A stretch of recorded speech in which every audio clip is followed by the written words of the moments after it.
In 1913, Rabbi Yisrael Taub, who developed a very, very bad case of diabetes and had sores on his legs, openings on his legs, which had gangrene, was forced to leave Poland and go to Germany for an operation. They had to remove his leg. It was so bad already. So it was in 1913 that he came there. And he spent in 1913 until after the war broke out, with 1914, when the war broke out. He came there in the end of 1913 and stayed over until, they would think the war broke out in July 1914, I think. He had to leave Berlin then also. He had to go back to Poland, but he couldn't go back to his city anymore, because that's where the war was mostly.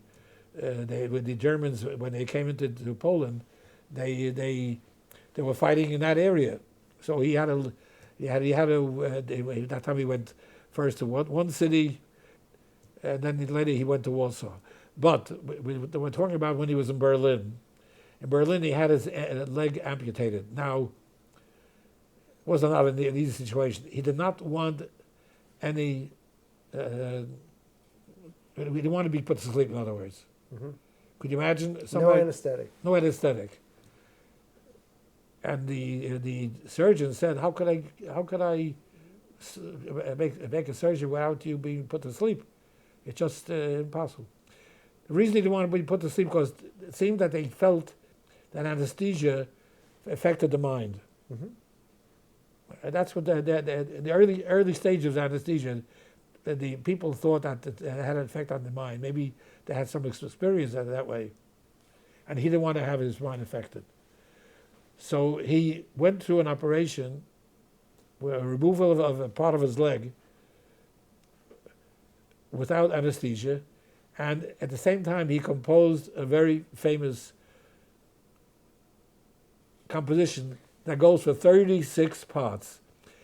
I can't believe that he composed the whole thing at that point. While his leg was being amputated? Yeah. What? To take his mind off the pain that he's What composition is it? This is called Esko Elakim V'Amoya. Wow. It's a prayer that we say in the Nila services, Nila Yom Kippur. Sure, at the end of Yom Kippur. It's Esko Elakim V'Amoya.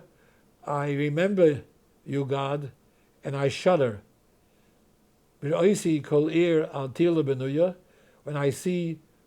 every city in the world built on its highest pedestal, Ve'ir Elokim, and the city of God, Mushpelas Atshol Tachtia, down to the lowest depths. The city of God is